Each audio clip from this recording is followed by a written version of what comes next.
Boa noite, amigo. Estamos aqui na presença de Deus para vos ministrar a palavra de Deus.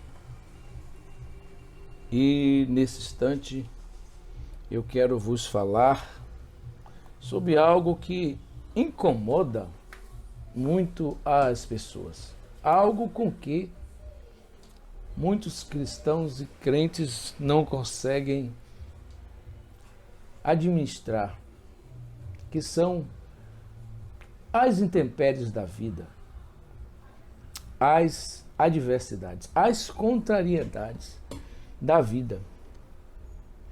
E eu gostaria de tomar aqui o meu texto, como foi colocado ali na abertura dessa programação de Fé para VC, segunda carta de São Paulo aos Coríntios, capítulo 4, verso 8 em diante.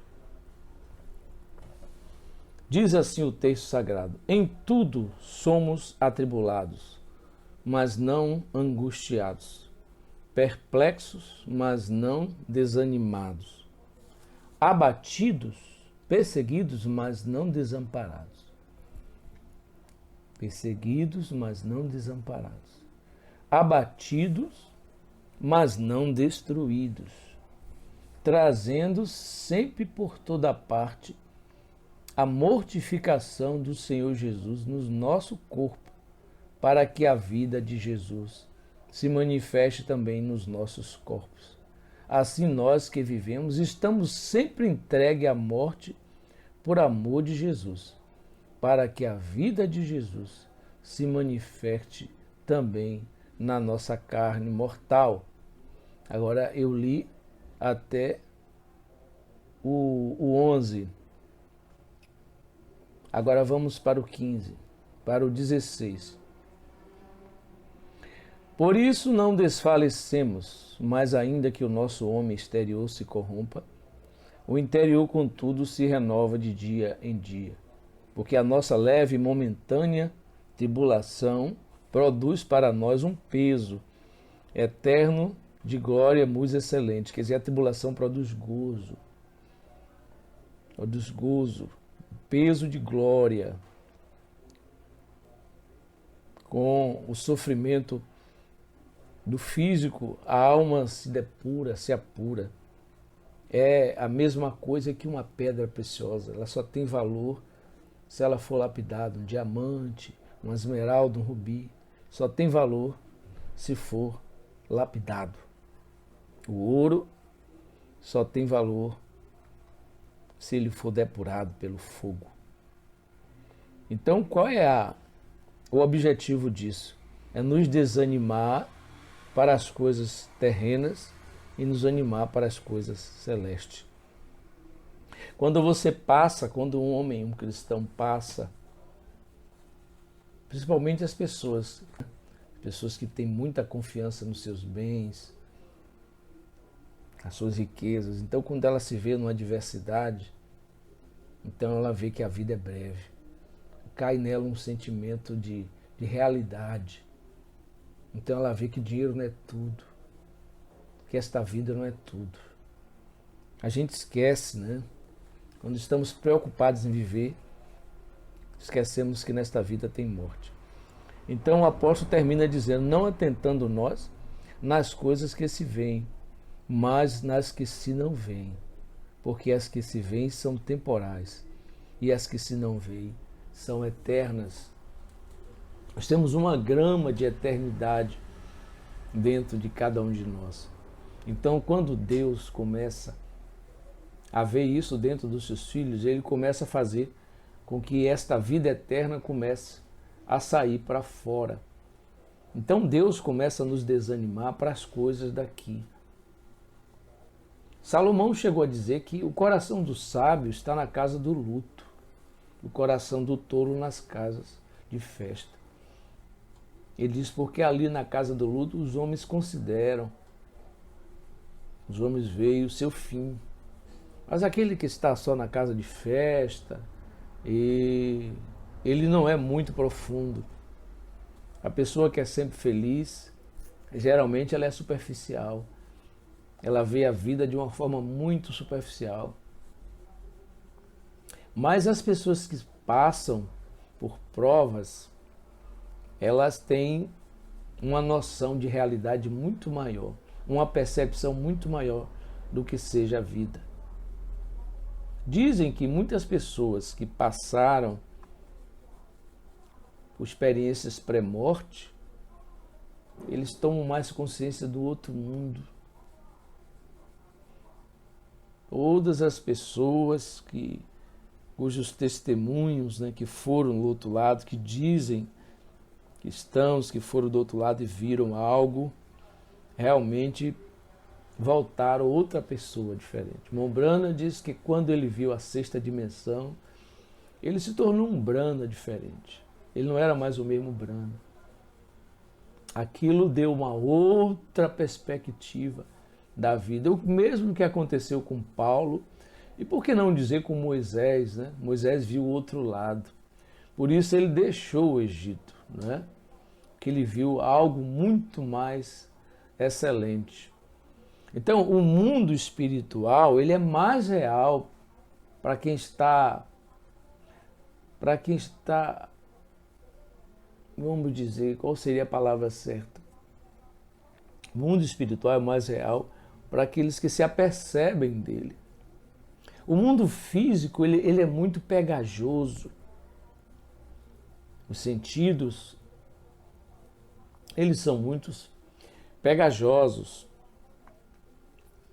Então nós nos seguramos nesses sentidos como que entre a vida e a morte.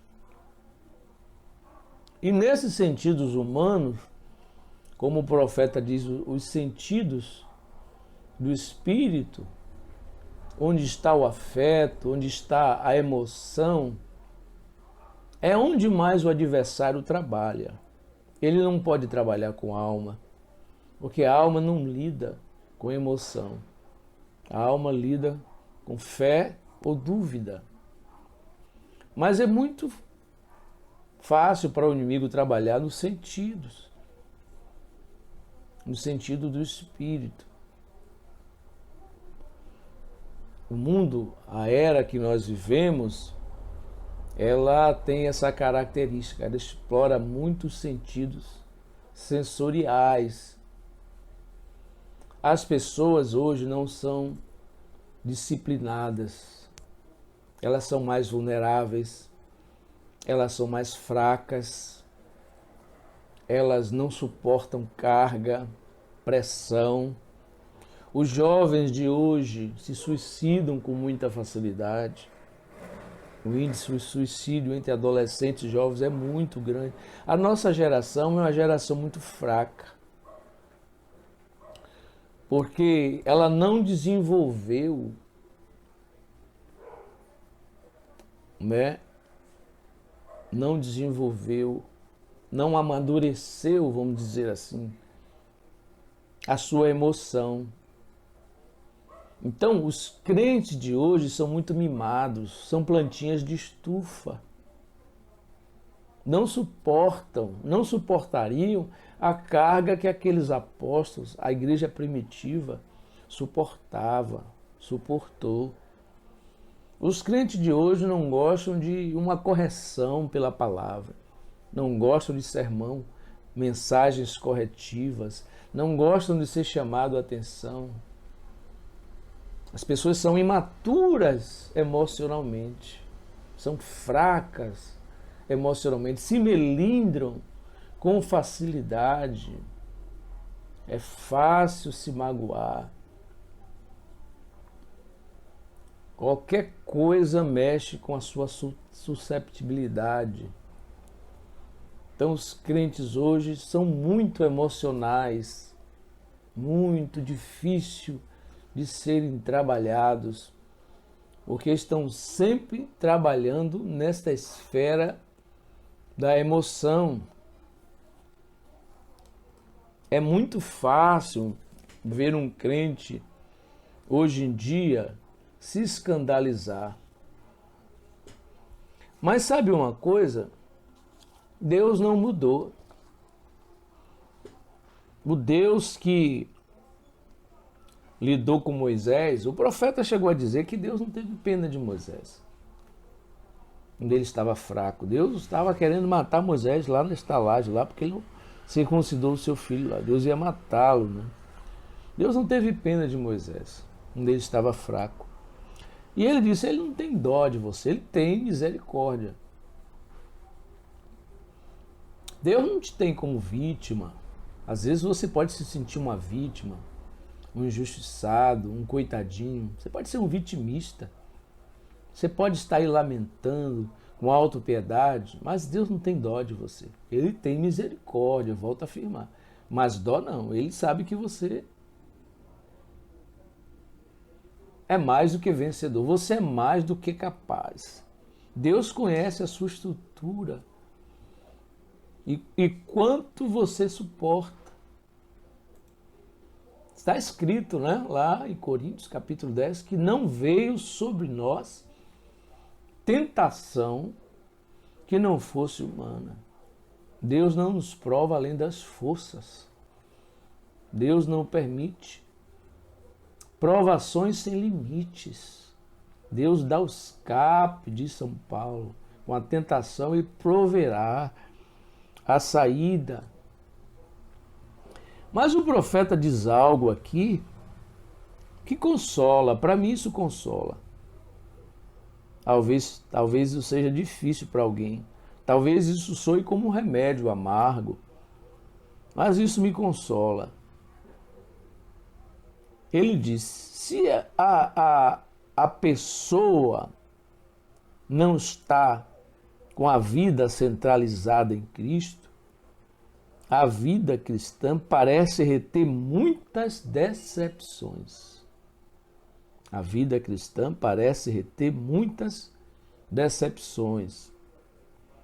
Mas estas decepções são a vontade divina de Deus acontecendo por nós. Deus tem algo, Deus tem um propósito nisso. Há um saudoso irmão que ele dizia, arrebente onde arrebentar, o eleito não pode ir de mal a pior. Eu chego a pensar que o profeta disse que, e eu creio, está escrito, que o amor de Deus é eletivo. Sendo eletivo, não muda. Eleitos e predestinados para a vida eterna. E esse amor eletivo, ele é incondicional. É uma escolha antecipada de Deus.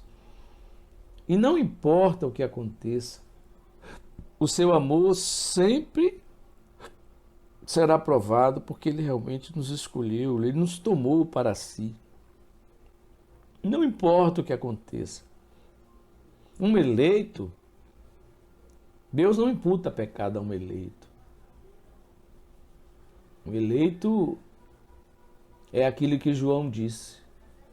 1 João 4, ele disse, nós o amamos porque ele nos amou primeiro. Então esse amor que Deus nos tem é incondicional. Mas esse amor que nós temos por ele é da mesma forma. É sem fingimento. Não é circunstancial. É o amor incondicional. Por isso Jó podia dizer, ainda que ele me mate, nele esperarei. O profeta irmão Brana disse que se Jesus no final da sua jornada o rejeitasse e o lançasse fora, ele disse que ainda assim o amaria. Veja que coisa, amor incondicional de um filho de Deus para com Deus. Ainda que Jesus o lançasse fora e dissesse para ele, William Brana, você não é digno de vir no meu céu. Oh, que coisa gloriosa. Eu ainda o amaria. Mesmo no inferno, eu continuaria amando ele. Não posso ser diferente. E ele vai mais à frente e diz, ainda que não tivesse céu ou recompensa, eu gostaria de continuar sendo um cristão. Aleluia! Isso é amor incondicional. Veja, então essas decepções não afetam o que tem aqui dentro. O diabo pode atingir o sentido do espírito, do corpo, ele pode mexer com a minha memória, ele pode mexer com o meu afeto. Ele fez isso com o irmão Branham, né? Ele disse que Deus não amava ele, que Deus não amava. Estava apelando, né, para o afeto. De fato, ele estava abalado emocionalmente, havia sofrido grandes perdas, como ele mesmo disse. Ele havia feito algo e aquilo fez com que Deus tangesse uma cortina, né? E ele disse assim, o que fazia eu? Saía andando pelas ruas com sanduíche em minhas mãos, descia do poste edificando para todos que passavam acerca do amor de Jesus. Lá uma garagem eu pedia, eu poderia usá-la, falar com o mecânico lá e dizer, homem, já foram alguma vez salvo. Eu encontrei algo no meu coração, indo até os armazéns, à noite, voltando para casa às 2, 3 horas da manhã, de fazer chamadas para enfermo. Simplesmente assentava, trocava e colocava minhas roupas de trabalho, assentado na cadeira até a luz do dia, descansando, levantando, tão magro de jejuar e orar, até que tinha que orar para colocar minhas esporas para subir no poste, pregando e pregando que Deus era grande, que Deus era misericordioso, Deus era amor para as pessoas. E aqui meu pai morrendo em meus braços, e meu irmão morto morreu enquanto eu estava no púlpito, aqui embaixo, nesta pequena igreja pentecostal de cor pregando. Vieram e me disseram, seu irmão foi morto lá em cima na autoestrada, um carro bateu nele e o matou.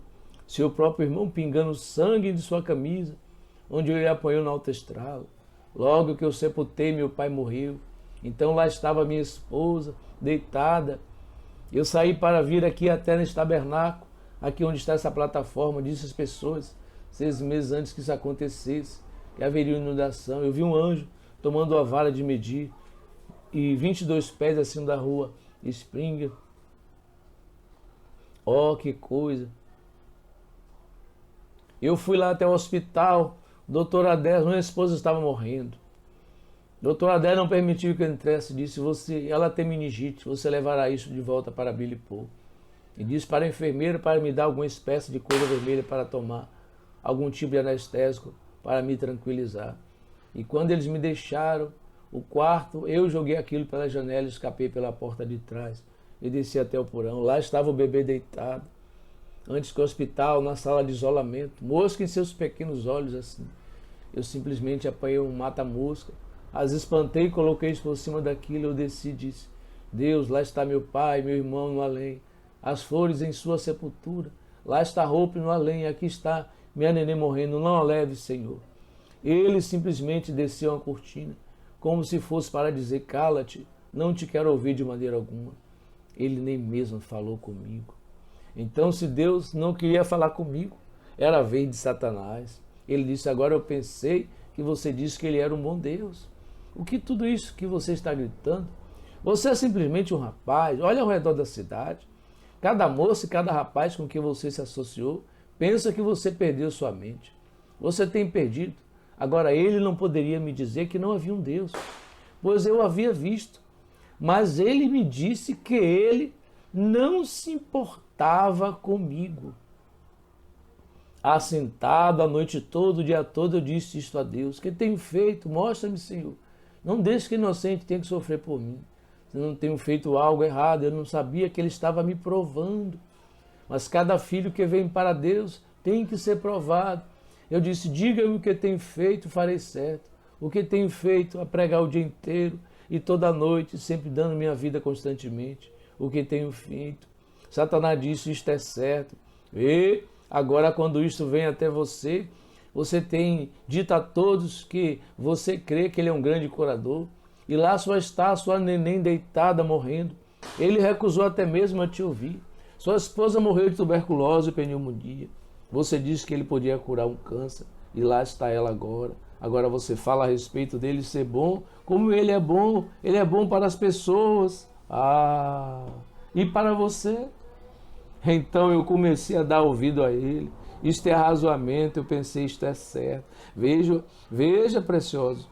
O diabo estava trabalhando na áurea dos sentidos. Estava trabalhando naquela área que era humana, nos sentidos humanos, nos afetos, na memória. O diabo foi buscar a vida dele lá atrás, trazendo lembranças dolorosas e usando aquilo contra ele. Porque nós sabemos que o amor de Deus não é sentimento. O amor de que Jesus disse é um mandamento. Você não pode se apaixonar por Deus como você se apaixona pela sua esposa. Você casa hoje, um dia você perde o amor por ela. Ela pode se tornar um detrimento para você e você vai levá-la a uma corte de divórcio. Por isso, por aquilo outro. Mas não é assim com o nosso Deus. Nós não temos afeto por Deus.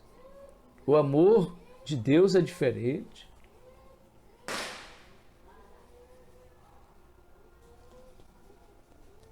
Então o profeta disse,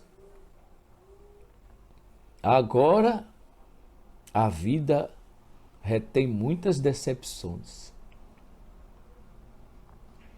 O profeta disse, Deus deixa as decepções acontecerem para mostrar a vitória. Aleluia. Oh, se pudéssemos apenas ver aquilo, se você pudesse apenas ver que estas coisas que parecem te ferir tanto, estão te contrariando. Elas são provas. Elas são coisas que ficam quietas. Foque sua lente na palavra de Deus e fale a palavra. Apenas siga andando em frente. Isto é tudo que se há de fazer com isto. Chegamos a um tempo quando dizemos, Deus, eu não sei o que fazer. Eu estou de pé contra isso. Fale uma palavra, Senhor, eu creio. E apenas comece a andar para frente. Deus faz a abertura do mar. Oh, o profeta disse ainda, às vezes temos mais problemas quando nos tornamos cristãos do que tínhamos como éramos pecadores. Naturalmente está escrito, muitas são as aflições do justo, mas Deus os livra de todas. Deus prometeu muitas aflições, sentimentos estranhos, coisas estranhas que poderiam estar além da nossa compreensão, mas isso sempre contribui para o nosso bem. Apesar de não podermos entender isto, porque se entendêssemos, isso não seria de fé para nós, seguiríamos com uma compreensão, mas nós o fazemos. E nós temos isto e cremos em sua palavra pela fé, que isso produzirá alguma coisa boa para nós. Se pudéssemos agarrar aquilo nesta manhã, nesta tarde, se pudéssemos agarrar todos os nossos problemas, e nenhum deles está imune a eles, se pudesse imaginar que aquelas coisas são para o nosso bem. Oh, Pedro disse, lança o teu cuidado sobre o Senhor e Ele te susterá. Está escrito, as provas que vêm sobre nós são mais preciosas do que o próprio ouro, pois é Deus nos dando este teste. Depois que nos tornamos sua propriedade, nossa confissão e nosso batismo, ou nossa promessa para andarmos em vida para Ele, então cada prova que vem sobre nós é para nos aperfeiçoar para a sua glória. É para nos trazer a um lugar onde Deus pode se fazer mais real a nós do que Ele já era antes da prova chegar. Às vezes, Satanás tenta nos deixar nervosos, contrariados, para nos fazer: oh, por que isto aconteceu? Por que eu não poderia ter estado assim? Veja, meus irmãos, são coisas. Às vezes a falha está em nós, na maioria das vezes sim. Às vezes é a nossa negligência. Às vezes é as nossas próprias maneiras misturadas com a maneira de Deus. O profeta de Deus disse que uma vez ele encontrou um jovem ministro e sua esposa e ambos estavam extremamente nervosos. Estavam nervosos. Sabe? Quem é que não está nervoso? Quem é que não está apreensivo, né? Quem é que não está com seus nervos à flor da pele? O profeta disse para ele: olha, Satanás quer te dar um murro, um soco. Não importa quem você seja, ele tem direito de te dar um murro. O que você preferiria? Aquele murro? Ficar cego? Ser um artrítico? Assentado em uma cadeira de roda ou ser nervoso? Vê? Tem algum lugar que ele pode te esmurrar. Ele tem o direito naquele lugar aberto. Às vezes, se você passa por contrariedades, em vez de você louvar, em vez de você adorar, nós cantamos: no mundo murmura-se tanto, em vez de louvor desapranto. Você, às vezes, precisa fazer uma coisa que é sacrificial. Você, às vezes, precisa dar um sacrifício de louvor. Muitas pessoas na Bíblia, muitos personagens na Bíblia fizeram isso. Deram tributo de louvor. O que é tributo? É o imposto. É uma carga tributária, é um tributo. É tributar algo. Então, você dar a Deus tributo de louvor. É muito fácil louvar. Mas louvar como Jó louvou na cinza e na lepra é para poucos. Deus colocou Jó ali naquela adversidade. E ali, no meio da cinza, ele adorou. Então, às vezes você está nervoso. Satanás te deixa nervoso. Contrariado. Porque Satanás é um destruidor. O profeta irmão Branham disse: o exército de Satanás traz enfermidades, porque Satanás é um destruidor. O reino completo de Satanás se compõe de enfermidades, morte, tristeza, frustrações e angústias. Frustrações e angústias. Tudo isto vem de Satanás. Porém, Deus é vida, fé, gozo, paz, aleluia. Maior é aquele que está em vós do que aquele que está no mundo. Então aqui está, o ministro estava nervoso e o profeta está dizendo para ele que o diabo estava dando um soco, estava esmurrando ele. Olha, o diabo estava atingindo o sistema nervoso daquela pessoa. Não é? Não faça, não aumente a pressão, não discuta. Deus não discute, nem os seus filhos. Né? O diazepam é o Espírito Santo. Nós estamos numa era nervosa, numa era neurótica. Né? Não seja mais um neurótico, não seja mais um desequilibrado. Ponha água na fervura. Não ponha lenha na fogueira, ponha água na fervura. Palavra branda desvia o furor. E a palavra dura suscita a ira. Né? Olha só, nervoso, artrítico. Né? Isso é um murro que o diabo quer te dar. Amenize o teu mau gênio com oração. Você precisa orar, eu preciso orar. Eu preciso do Espírito Santo para vencer esta era neurótica, esta era nervosa.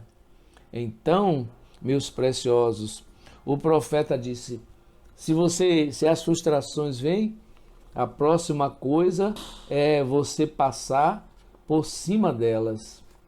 A próxima coisa que farei é me livrar das minhas frustrações. A próxima coisa que farei será me separar de todas as minhas frustrações. Se meus sentidos me dizem, tu te sentes muito enfermo, muito fraco, a próxima coisa que farei é cortar isto com a palavra de Deus. Minhas mágoas, as minhas frustrações, né? Esse sentimento de coitadismo, de vitimismo. Eu não sou vítima, você não é vítima, você é autor da sua própria história, você é a soma das suas escolhas. E se você errou, reconheça que a culpa é sua. Busque a graça de Deus para você vencer. Se você está enfermo, se você está doente, a melhor coisa para curar é a paciência, né? Paciência, todo doente sofre esperando pacientemente a sua cura, a sua restauração. Então, Deus te dá vitória. Deus, Ele fortalece o seu homem interior.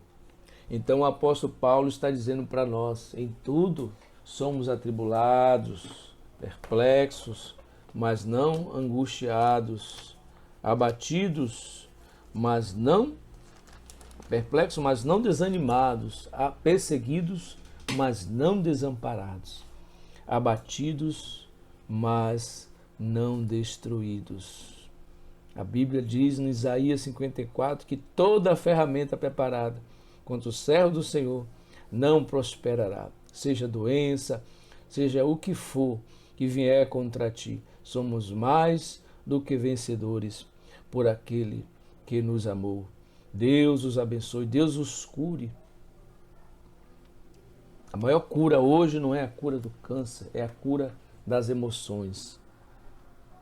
Ser uma pessoa equilibrada, ser uma pessoa sensata, uma pessoa lúcida, tem lucidez, tem equilíbrio nas decisões.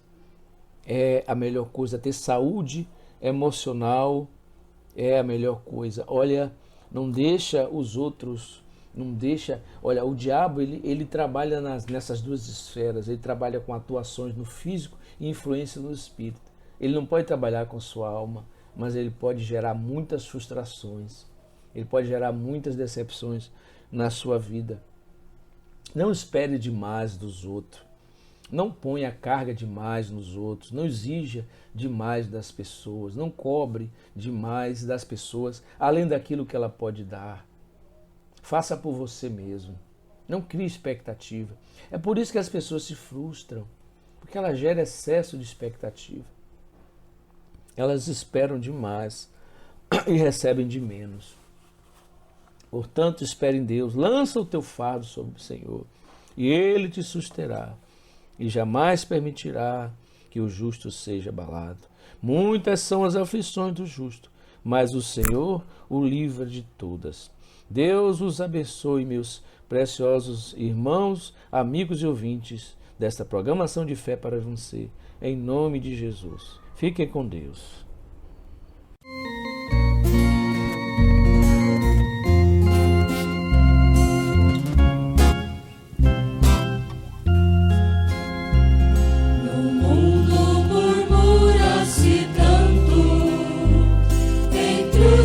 Cristãos dizem ser, em vez de louvores a pranto, fraqueza em lugar de poder.